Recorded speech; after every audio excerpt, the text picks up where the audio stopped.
খেলা জমে গেছে, বাগানে সে উঠেছি লড়াই। এবার সাক্ষাৎকার দেবে আছে টিমের ক্যাপ্টেন, মায়ের দোয়া টিমের ক্যাপ্টেন সাক্ষাৎকার দেবে। হ্যাঁ, আপনার অনুভূতি কি? আমার আর কি অনুভূতি, আমরা খেলি এমন একটা টিমের সাথে, মানে যেই টিম কোনোদিন আমাদের সাথে একটা ম্যাচ পর্যন্ত সিঙ্গেল ম্যাচ জিততে পারেনি।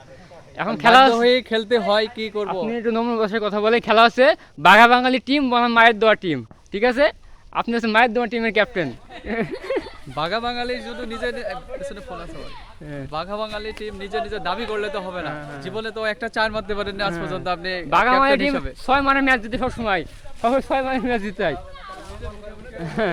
এই যে বোলিং করছে মায়ের দোয়া টিমের বোলিং, মায়ের দোয়া টিমের বোলিং। এই যে ওয়াইড দিছে একটা বাঘা বাঙালি টিমের ক্যাপ্টেন। এই বলো ক্লিয়ার, কয় বলে ফেরা? 3 বলে। সমস্যা কি? বলে রান হলে জিতে যাবে। 6